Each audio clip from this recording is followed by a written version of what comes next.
Hey guys, if there's one issue that every leader in church across the globe faces, what do you think it would be? Regardless of ethnicity, nationality, age, gender, every single leader in the church faces this issue. We're going to answer that for you in today's episode of the Culturalist podcast.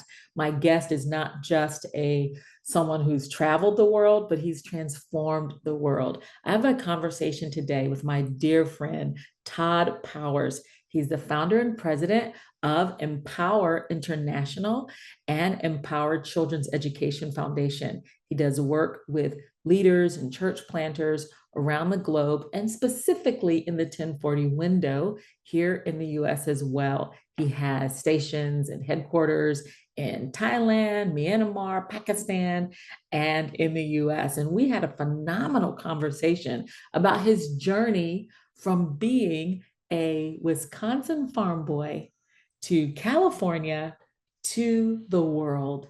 I cannot wait for you to meet my friend Todd and learn about his life. It is as if I had a conversation with an epistle of Christ. Like the Lord wrote this story and Todd said yes and lived it out. You're going to learn a lot about what it takes to be a missionary. And I'll tell you something. I was surprised at some of his answers, and I think you will be too. Todd has ministered in over 70 nations, bringing deep spiritual wisdom, practical leadership, relentless passion, and empowering others. I'm so happy to introduce you to my dear friend and guest of the Culturalist podcast, Todd Powers.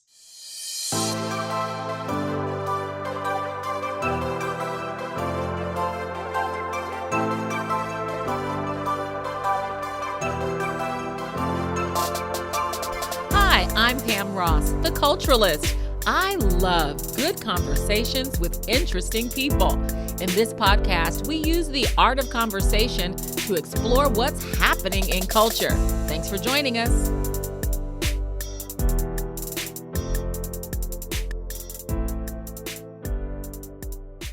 Todd Powers. Hello, sir. Hey, so good to see you today.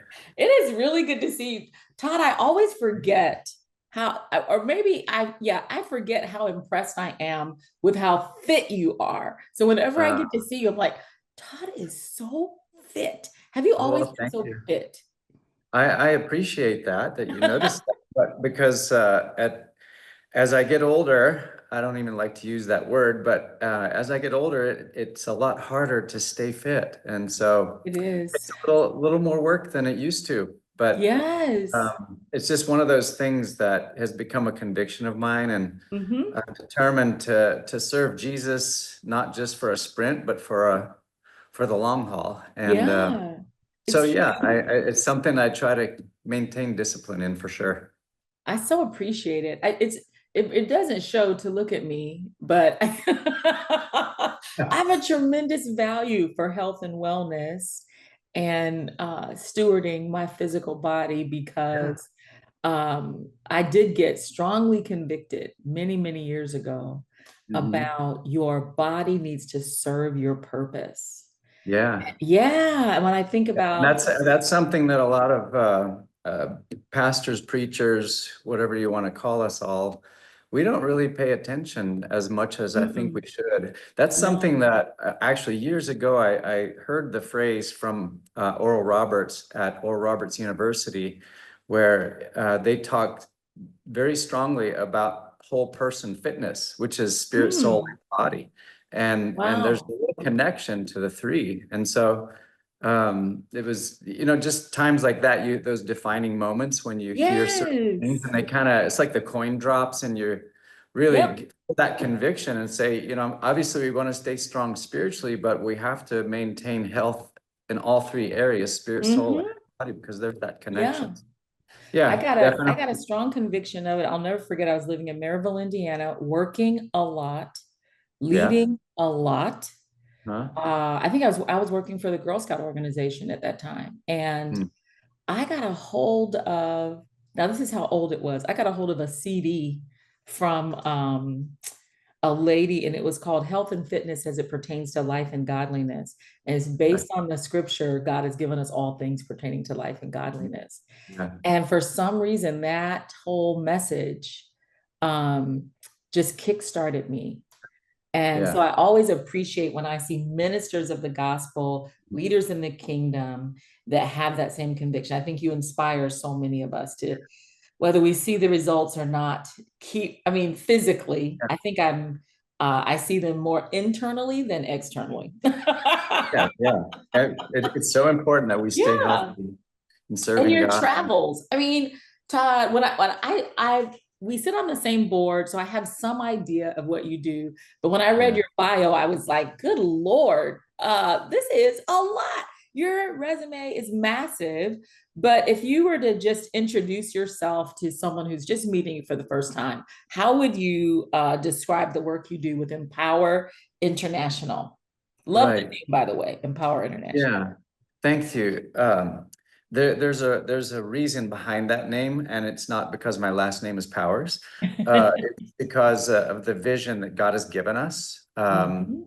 for Empower International. And really, it comes down to that one word. Our vision is to empower leaders in the nations where we work to succeed in their mission to reach their people for God. And Love it. so to introduce myself, and what we do, I'm a missionary, and Hmm. uh, a missionary is simply a sent one to a foreign culture, to a different language, to another part of the world, to preach the gospel and to bring as many people as we possibly can to the knowledge of Jesus Christ as their Lord and Savior. And so, um, to introduce myself in a very simple way, I'm a missionary and I love serving God, and it's the greatest honor that I could possibly do with my life. I feel like I'm the most blessed.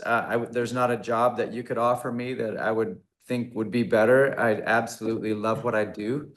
And I'm so thankful that God has called me to do this. And I've been doing it for a long time. You have, and you still love it. I say the Yeah, same thing. I You totally know, love it. I'm a newlywed still. And one thing my husband, Congratulations again. thank you so much. I'm immensely happy. Thank you so much. Mhm. One thing my husband PJ has noticed about me again and again is, wow, you love what you do. Yeah, yeah. I think And that's I'm a like, blessing yeah, from I God. do. Find Hmm. that to find that lane and stay in Yeah. it. Not try Yes. to be somebody else or do what somebody else is doing, even though it may look more glamorous or whatever. But Hmm. my wife and I we're so thankful and honored that God's called us to do this. That we Yeah. get to do this. We don't have to do this. We get to. Right, you get to do it. You had a Yeah, choice and you said yes to God. How did you totally. I know that you've been a Christian for decades, as have I, but what Yeah. sparked your passion for global missions? Were you saved internationally or were you saved here at home? It goes back, like you said, decades, but I was not actually raised in a Christian family, but Oh. as a little boy, I really wanted to know about God, but nobody ever talked to me about Jesus. Nobody ever told me Mm. about God, even though I grew up in a Christian nation, right? So it was in America as a little boy that I really wanted to know about God, but no one ever talked to me about him. So 8, 9, 10, 11 years old, still no one talked to me about Jesus. And in fact, I'll interject this right here. That's one of the reasons why we are so involved in reaching children with the gospel. Yeah. We're very involved in Christian education. We have multiple schools here for children. Just 2 days ago, we were in a Thai Buddhist school where Mhm. we were able to share the gospel of Jesus Christ with 238 little children. Oh, Many of them have wow. never heard about Jesus before, but I have a great passion for kids because when I was a child, I wanted to know about God, but nobody ever talked to me about him. So Yeah. anyway, So did you um, just know that there is a God? I just don't know well, anything that's about the thing. So I grew up in a very rural area of southern Wisconsin. it. Uh-huh. I was a farm boy. And so growing up, I was always out in the lakes, in the rivers, in the woods, and I loved summertime. And I would look up at the sky and I would see the sun in the day and the moon at night, and I would see the beautiful trees and the animals and all the stuff that God created. And I had some of my friends that one specific friend, his dad was a pastor. He was the pastor of the Lutheran church. And then I Hmm. was aware of some people that would go to the Methodist church. And so I tried to go there sometimes, but I'm pretty certain, knowing what I know now, that they may not have known Jesus really. Yeah. Oh, Like we knew Jesus. So anyway, no yeah. one ever talked to me about Jesus, even though there was a little bit of a glimpse of it here and there. But it was really God's creation that really made me have this awareness and this desire. Yeah. And I can remember as a kid, I would look up into the sky in the summertime or whenever, and I would just say, God, if you're real, I want to know about you. And Yeah. and and so anyway, become a teenager. When I was 14, my family moved to California. And it Mm, was there when I was 15. I was kind of interested in girls at the time, teenage boy, of and course. kind of like pretty girls. And so I met this beautiful girl named Julie, and um, we became friends.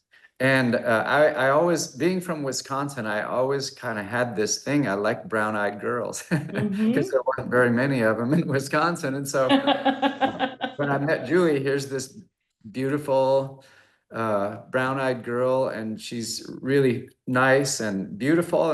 And so anyway, we became friends.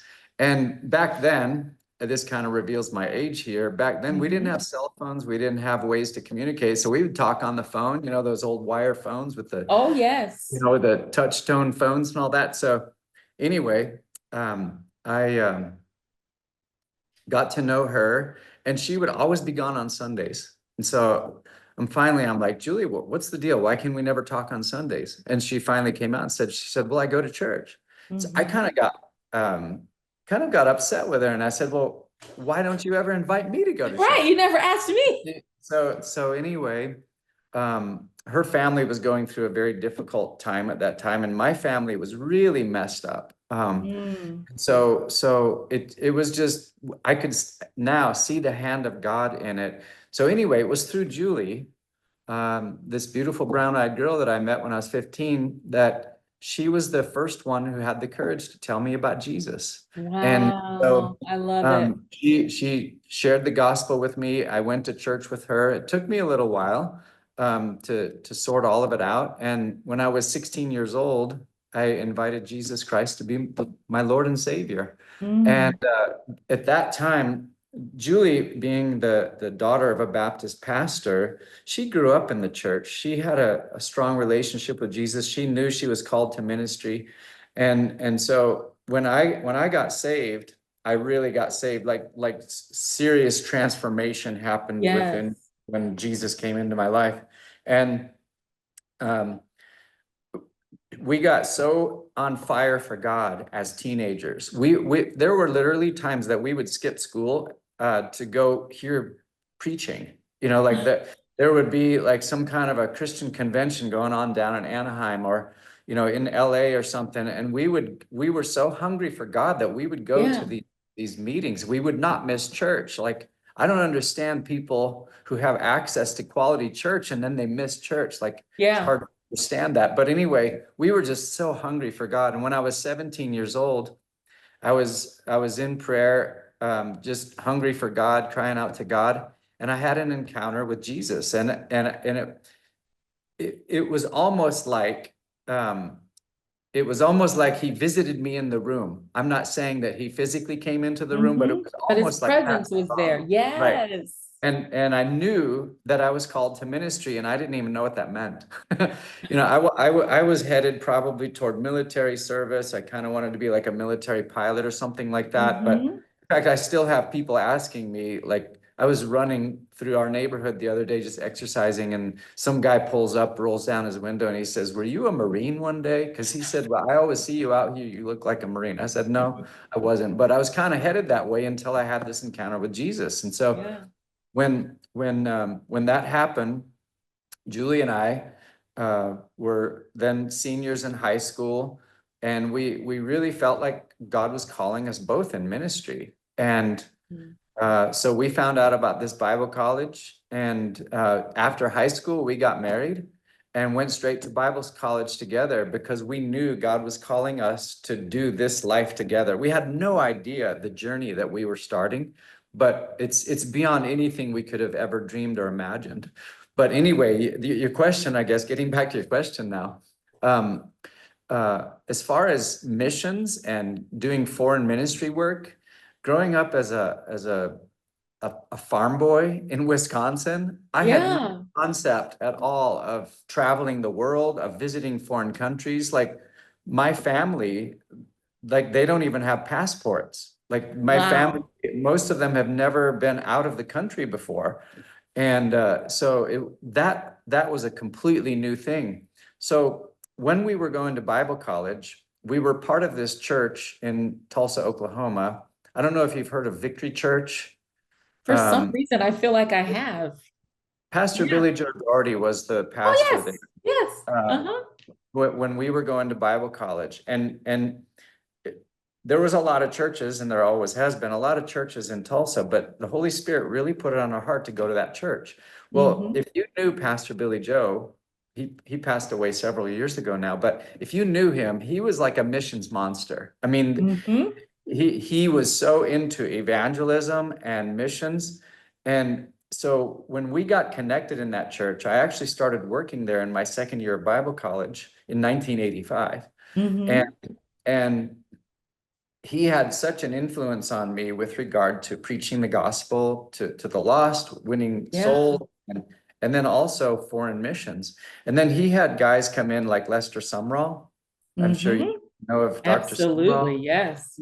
T.L. Osborne and Reinhard Bonnke, and some of the greats of that generation. What And it was amazing that, exposure. yeah, that missions heart was just so deposited in me through the Yeah. influence of these men. And one of the awesome things was at that time I'm like late teens, early 20s, and Pastor Billy Joe would ask me to host these men. So I would Mm-hmm. go spend time with them. I can remember Dr. Sumrall. He had this thing he called the End Time Joseph program. And he had these cargo planes and these cargo ships that he was sending all over the world to reach people. And he started this thing with the shortwave radio where he was literally covering the globe with shortwave radio broadcasts of the gospel. Well, Wow. I'm hosting him when he comes to speak in our church. And the next thing I know, I go pick him up at his hotel and he says, "Hey, come in here and sit down with me and I want to talk to you." And he just starts, I, I'm like, I feel like I'm with the Apostle Paul here. And he's Absolutely. downloading in me the vision to reach the world. And Yeah. so that was really how missions was instilled in me. It was when in my early 20s. And then I took my first mission trip, foreign mission trip, when I was 22 years old into Central America. And while I was there, I was up in the mountains. And again, I was in this place of prayer. And I can go back to these defining moments in my life. I love those moments. They When never leave us. yeah, they're like the burning bush moment of Yes. Moses. And um, in that moment, God was saying to me, "I'm calling you into missions. I'm calling you to be a missionary." And again, it was almost like I wasn't really sure what that meant. I wasn't really sure what I was committing to, Mm-hmm. but I knew that this was definitely God's calling. Yeah. So from that mountain place, it was one of the most beautiful scenes. I could take you back there today and show Yeah. you where I was standing when I had this encounter. And from that time until today, there's never been a hesitation or a doubt in my mind that I'm called to Mm-hmm. this. This is what Yeah. I'm supposed to do. And so that's kind of where my missionary journey began. I And love so it. I worked with Victory for a while, and then I worked with another organization, and for like 18 years I served. And I loved that. I absolutely Mm-hmm. love being in that position to serve those that God's called and given great vision to. But then around the year 2000, wow, it sounds like a long time ago, but around the year Sounds like the 2000. beginning of a movie, around the Yeah, year yeah. 2000. I had another one of those strong encounters. I think I've probably had those like 3, 4, 5 times in my life where you have Yeah. those defining moments. And, Hmm. and Julie and I knew we were called to launch Empower International, I which love was it. specifically to be where we are doing what we're doing right now. Like I'm talking to you today from 12 time zones away Yes. from Southeast Asia. Yeah. And I totally feel like I'm at home. This is where I belong. Yeah. I love it. I love your story. And I'm sure it's so relatable to me. I'm sure it's relatable to others where we Yeah. are. I love it because it's long. And I'll Yeah. tell you why, because a lot of Yeah. people want a short, they believe that, when you're called of God, it's a short story. I said yes, and then here I am. But Right. our stories are long because we have these encounters. And I like that you call them defining moments because they do. They Mhm. define identity Yeah. and it Yeah. defines direction. Totally. And it always requires we know the only thing we need to know is that it's God talking. Hmm. And we don't often know all of the details of what we're saying yes to. If we did, we might not say Oh, yes. Because absolutely not. yeah, I used to say, well, I used to teach Bible college, and I would say to the students, the Lord, the story of Jonah could have very much been me. He didn't say go to Nineveh. He'll say, Pam, go outside. yeah, Turn yeah, left, yeah, go a few yeah, more blocks, turn right, and then right. once I see the sign that says Nineveh, well, I'm here, I may as well obey. But if we had any idea, Yeah. I've told folks, entrepreneurship is like riding a roller coaster, and I don't like Mhm. roller coasters, but I Yeah, don't want to get off. right, Right, exactly. I don't want to get off because it's a wild ride and it's Yeah, beautiful scenery. But there are but it's moments scary sometimes. it can Yeah. be. Yeah, Yeah. it Like can I was be. thinking about what I just shared with you. That could come across glamorous because Mm-hmm. I can also tell you a lot of like difficult seasons that we've been through that Mm-hmm. you wonder, are we going to make it kind of thing? Yeah. And it is scary. It is a roller coaster. It's thrilling. Mm-hmm. It's adventurous, but man, It it's is. scary sometimes too, It out is. here doing the things that we're doing. And so many times God says, okay, now I want you to do this. I want you to go to this nation and I want you to Yeah. start that. And sometimes you look in the mirror and you think to yourself, I don't have what it takes. Are you sure that Oh are my you sure you got the goodness. right person here? Yes. God's Every like, person yes. that's genuinely called, Yeah. you have to have an identity crisis. You Yeah. know, Yeah. it's If on you're the all menu. that, It's then on the you're in menu. trouble. Yeah, Yeah. you're gonna have imposter syndrome. You're gonna Mhm. have who, me, what? Are you sure? Yeah. Because that thing in us, it just seals our partnership with God. Mhm. Yeah. Our Even need before for we him. started the podcast, I was talking to Dr. Latoya, our producer, Mhm. and about an assignment I have coming up next week that I'm thinking, I don't know how I got asked to do this. Um, but I told her, I said, I was in prayer today and the Lord laid out exactly what needs to happen. Yeah. Yeah. And I said, I would do not, how do people live without the Holy Spirit? I would I do love that. Yeah. nothing, Yeah. Yeah. nothing without the Holy Spirit. Yeah. So that's Yeah. that's how we do it. And I think that's Our why we're so desperate need for grateful. him. Yeah. Yeah. People see the work that you're doing, the work that you're doing, and then you and Julie are saying, oh, we get to do it. Well, we're so Mhm. grateful because we know it's really the hand of God. Oh, yeah, totally. I would never attempt this in We my just, own. yeah.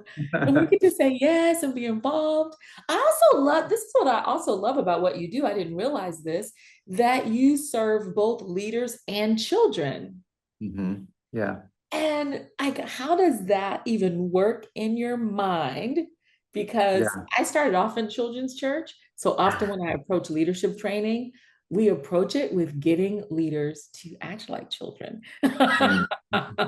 Get them up, get them moving, get them laughing sometimes, and Yeah. then get them in a place where they can make no assumptions. Have you Mhm. have you found any overlap, leaders, children? Yeah. I mean, just seeing myself and knowing myself. Yeah. I'm just a grown-up child, you know. Yeah. I'm just a boy in a man's body. I think Yeah. that we're all that way in so many ways. I Hmm. think that society just kind of layers us, maybe Yeah. calluses us a little bit, and that inner child just, wants to. That's one thing I love about your personality is you're Uh-huh. so fun, and I think that's one of the things that a healthy child and a healthy environment experiences is just that sense of having fun and laughing. Like when I was Yeah. a kid going to school, I look back at some of the notes that my teacher sent home to my mother. I have one of Hmm. those school books, that they have the little pockets and then Oh, they put, yes. anyway, and I used to be like a class clown. I liked making people laugh, and I would get in trouble with the teacher because I was giggling all the time. And so anyway, I think adults are just a bunch of grown-up children that Yeah. love to laugh and have a good time. And so, I tried to create that same kind of an environment in our pastors' meetings where people can Hmm. just let their guards down and Yes. just receive and enjoy like a child would. Like the kids Yeah. we were just with 2 days ago, they were anywhere from 5 years old to 16 years old. And Hmm. our Thai team here, they just go in and we have a great time. We play games, we do skits, we sing songs, we dance and laugh and have tons of fun. But then we create this program where in the right moment, we're able to inject the message of the gospel. Hearts Yes. are Oh, I wide love open. it. And I love it. so as far as what you brought up there, I think it's good to point out here. When we moved here, we didn't come here with the clear vision that we are going to target children and teenagers and college age kids. We Hmm. didn't really have that clear in us when we showed up. And Mm. one of the things that we try to talk to, especially young Bible school students about is obedience. Just you got to Yes. it's like Dr. Cho said, the guy that started the largest church in the world. Yes. In the He said, world. someone said, yeah, 1 million people in his church. And someone said, how did you succeed at this, Dr. Cho? And he said, I pray and I obey. And that's not real deep. I'm fairly simple in the way I process things. Yes. And that's what Julie and I have endeavored to do as we've expanded through multiple nations and doing what we do Hmm. here. But one of the things that I teach young Bible school students is the first key to success is you got to show up. I mean, Yeah, just go just there. show up, right? And so that's what we did. The specific area where we work, we're in Southeast Asia, but our target area is an area called the 1040 window. I don't know if you've heard Hmm. that term, I right? have, A lot of yes. people haven't. So I'll just give you a quick geography lesson here. If you can imagine North Africa, Middle East, and the Far East of Asia, 10 degrees north of the equator to 40 degrees north of the equator. That's what we call the 1040 window. In that region of the Okay. world, 2/3 of the world's population, right? 2 out of every 3 people alive on the planet live in that rectangular window. And then Wow. another key factor is 97% of the people who've never heard the gospel before, they live in that window. So I'm a missionary. Wow. I'm a fisherman.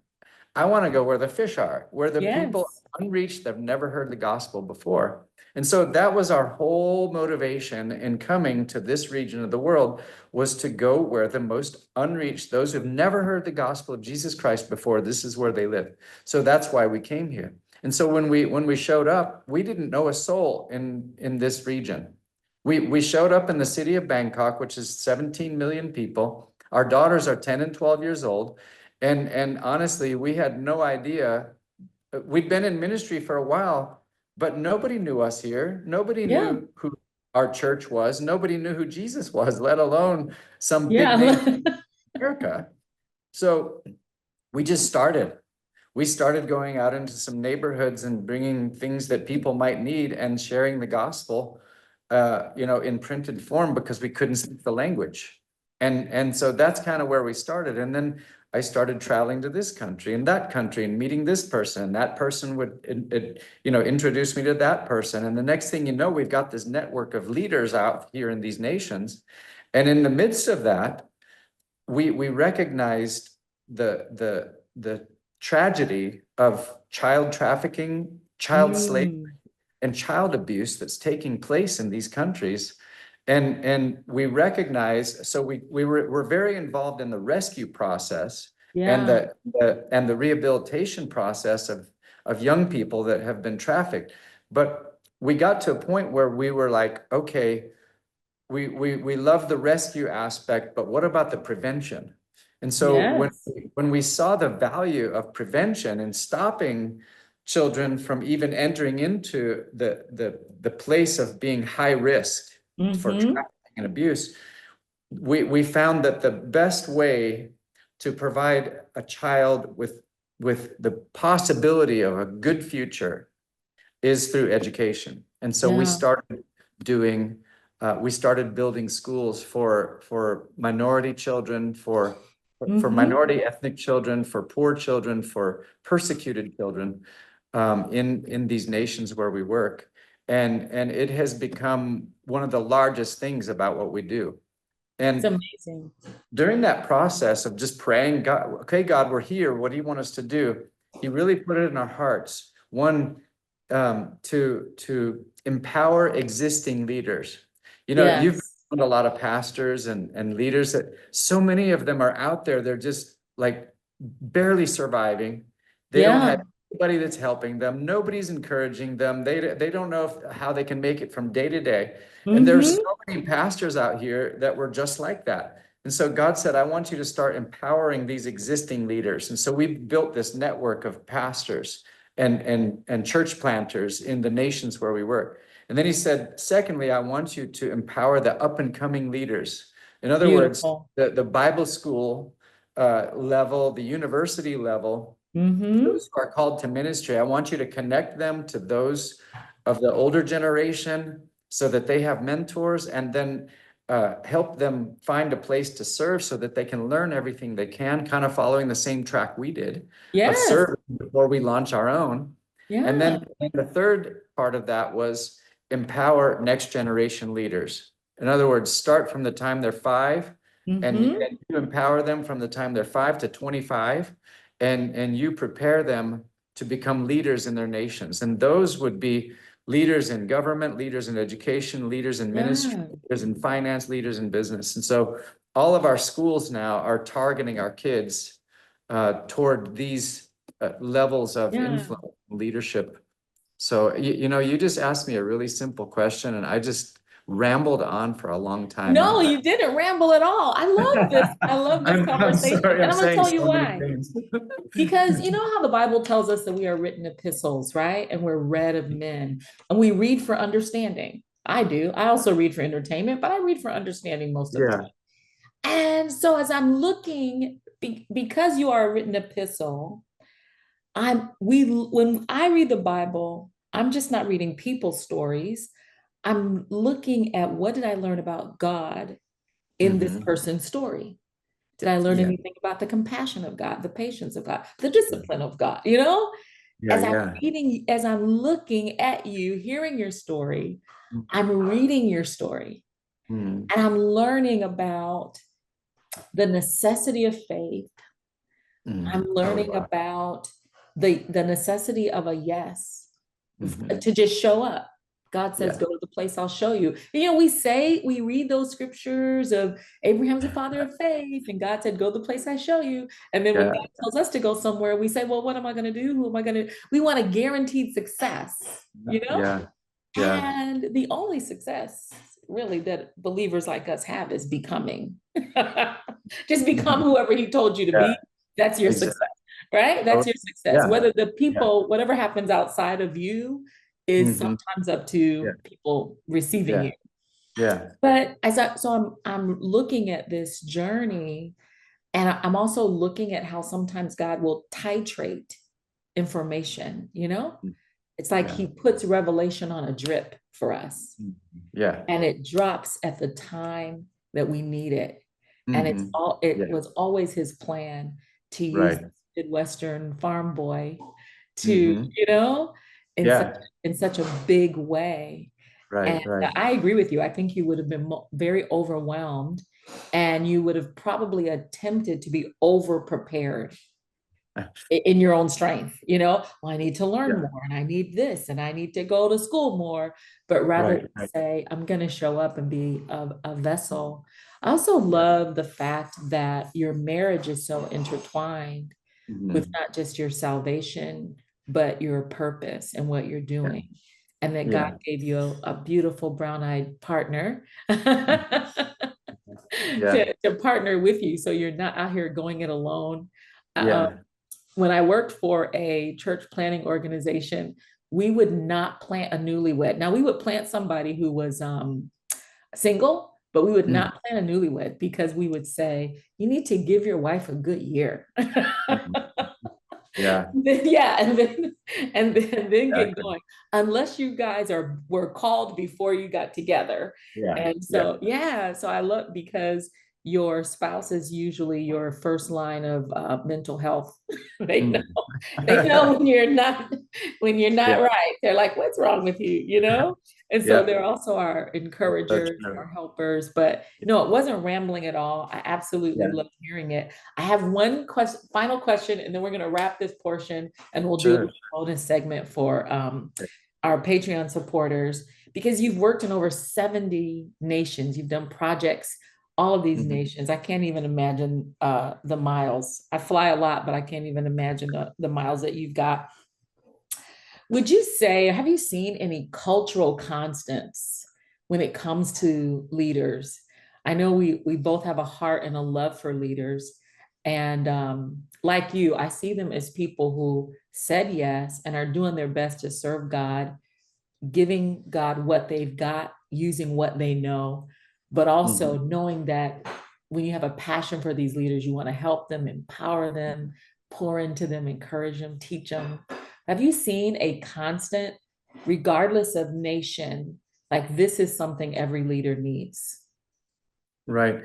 I think to answer that question, I mean, several characters, even biblical characters, come to Mhm. mind of perhaps challenges Yeah. uh, that would cross culture and just be part of the human nature. Uh, Yeah. and I think some of the things that I see the most, whether it's here where I am now, I'm in Thailand.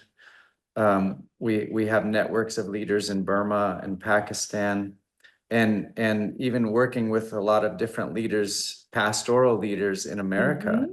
Mhm. There's probably one of the things one of the greatest struggles would be the aspect of insecurity and that feeling that leaders have to compete with what people think there is expected of them. Like Yeah.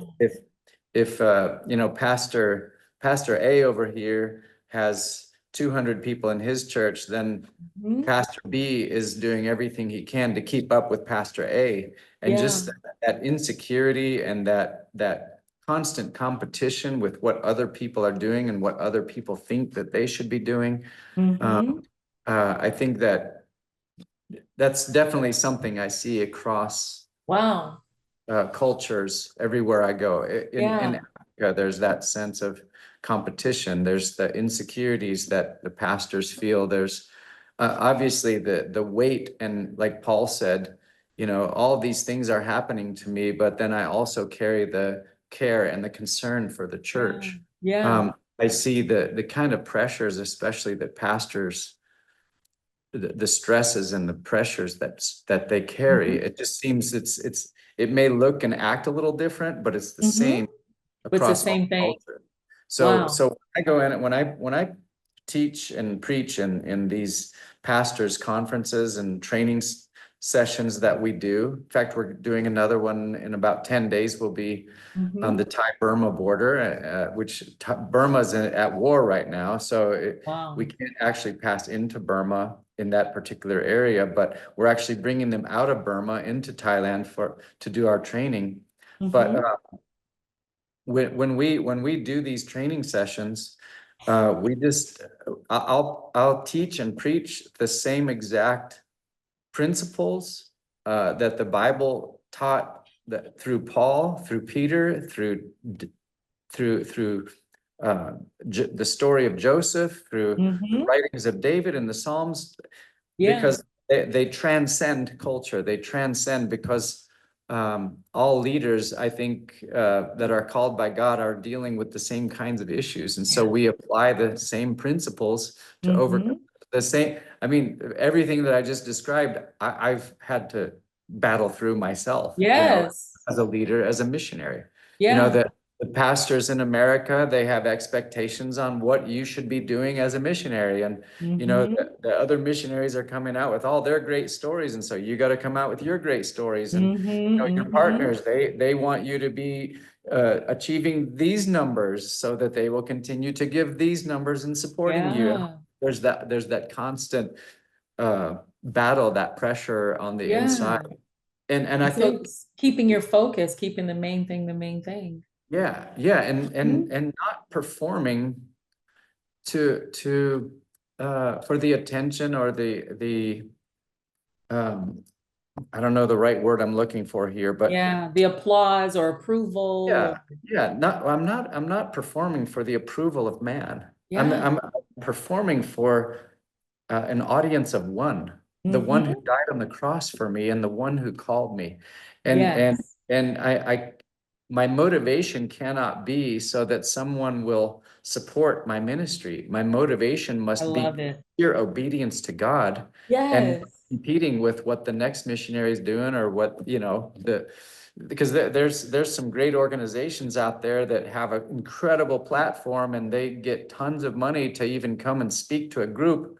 Mm-hmm. Sometimes we look at ourselves and think, wow, we feel like we're doing nothing compared to them. And then Yeah. we stop ourselves and say, stop it. You just stay Stop it. focused That's on what right. God's called you to do. And I Mm-hmm. guess, I just turned 60 in April. And Yeah. I feel something magic about 60. I'm getting to a point where I just don't even care what people think anymore. I'm going to Sir, really obey God, do what he told me to do, that's and it. trust him to meet our needs in the process. Yes. I tell you what, I just turned 61 in June. Oh, And congratulations. thank you so much. And I Happy tell you, birthday. there is a liberty Yeah, there's something that about it. comes with achieving every decade. And to Yeah, know, wow, I've lived 60 years by God's grace. yeah, And that's such a beautiful statement. yeah. And Todd, I really even see you doing some writing regarding overcoming insecurity, comparison, and Mhm. competition. Yeah, yeah. Um, And as one of the things as that a I, hurdle. Like I see you yeah, helping yeah, as pastors are running their race. I right, see right, you helping exactly. them jump these particular hurdles in Hmm. order to not stumble and fall over Yeah, competition and comparison. yeah. So Mhm. many have burned out doing Yeah. that. And one of the Yes. things that with our close network of leaders here, um, one of the most valuable things that we can do to empower people is to Mhm. engage in genuine, authentic relationship with them. Like Yeah. our leaders in Burma, I'll give you as an example. They're some of the most resilient people. They're some of the most oppressed, poor, Oh. most difficult situation you'll ever see anywhere in the world. Yet Mhm. when I go there, I treat them, and I mean it absolutely genuinely. They're like my family. They are Yes. treat them like my brothers, my Mhm. sisters, and their children call me uncle. And and Yeah. and that relationship brings them such a sense of value that they know I love them. They know if they need anything, I'll be there for them. They know that, and I also know that they would be there for me. And there's Yes. something about the authenticity, the genuineness of relationship like that. It gives you Mhm. that sense of hope and security as you working together in the ministry. You've got people in your corner. I You've got love people it. that believe in you, they care about you, and they would be there for you in a second. I And these love it. guys, they will never be on the front page of Charisma magazine. They'll never be on the featured speaker at a big Right. conference in America. Yes. These guys are jewels. They're so precious to me and Julie. And to me, Yes. And I'm that is, sure they're precious to God. Yeah, absolutely. Yeah. Yes, Yeah. yes, To me, that's yes, the essence of missions. What I just yeah, described is the essence of what Jesus did when he came here. It's the yeah. essence of what Paul did when he would travel from city to Hmm. city and plant churches Yeah. before he finished his. You can't help but have you can't help but have your emotions, your heart connected. I think one of my favorite passages um, that I love to talk about when I train people how to work with your apostle. Like if you have an apostle, people think they're so driven and they're, training and developing and releasing and activating and taking territory. But I love Yeah. this passage, and I'm not exactly sure where it is. I think it's in Ephesians when he's ready to leave, and he had lived there, I think, a year or two. Mhm, mhm. And he said to them, I commit you to God. I Mhm. commend you to God and commit you to his word that Right, is able right. to build you up and Yeah, give you your inheritance so that you can yeah, access your inheritance. yeah, And so, as he is saying goodbye to them, the Bible says that they fell on his neck and they yeah, wept. yeah, yeah. What a beautiful picture. It's Let, a let- beautiful and picture. I pray that we will return to that style of ministry in the 20th Yes. century, because that's so raw and genuine, Yes. authentic. And that's what the world is crying out for. They're so Yes. even over here in these countries, they're so tired of the fake, the disingenuous, the celebrity style of Christianity, Yes. Big pastoring and crowds for church good ministry. pictures. It's just it's not cool anymore. Yeah. People are crying out for what you just described, and that Yeah. and that's authentic. Yes. Paul loved those people, and those people loved Paul. And Yes. when you read the letters of Paul, I one time I counted the number of people that he mentions by name. I can't By remember what the name. number was. And he loved them. He cared about them. I mean, Yeah. like the church of Philippi, he said, "I have you in my heart." I have you in Like, my heart. it was Yes. so strong to him. And some preachers today, and I'm not trying to be critical of preachers by any means, but I've been around a lot and I've seen a lot. And Hmm. there are a lot of preachers that love crowds, but they don't really like people. They don't And really like people. that's not a good thing. We need to It is really not. we need to I, love lo- people I, like Jesus loves people. yes. And when we think about Paul and the power, the authority, the strength, the resilience, Yeah, and yeah, then when we look at, I read those letters the same as you, and I see authenticity, I see yeah, love. yeah. He Those, made himself those vulnerable to them. yes, Yeah, to he put even his say heart this out person there. left me. Yeah, yeah. Yeah. Those kinds of, We don't want to those admit kinds of that sometimes. stories. We don't want to admit that maybe we failed. No, we don't want to admit that I made a mistake or Yeah, yeah. yeah, they don't want to Paul, admit Paul's, that. Paul's a Yeah. hero in my eyes. He is. He A great is. example to follow. And you're a hero in my eyes. You are a hero in a lot of people's eyes, I'm sure. I'm going to ask you to stick around. I have maybe about 5 or 10 minutes. I want to ask you a couple of questions. And one of them is about the US. In America. We have hit a point in our history where America first has become um, uh, it's very trendy to Mhm, be all about America first. And I want to mhm, know, as a missionary with a global heart and mhm. mind, your thoughts on that. So stick around just a little bit, and I want to get into that just for a moment. And Okay. so for those of you that are Patreon supporters, you can check out this bonus portion on Patreon. And for those of you that are not, God bless y'all, and I will see you next time on the podcast.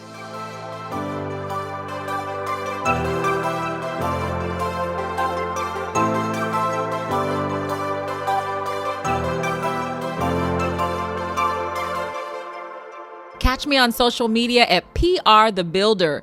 Visit me online at pamross.com. Catch you next time.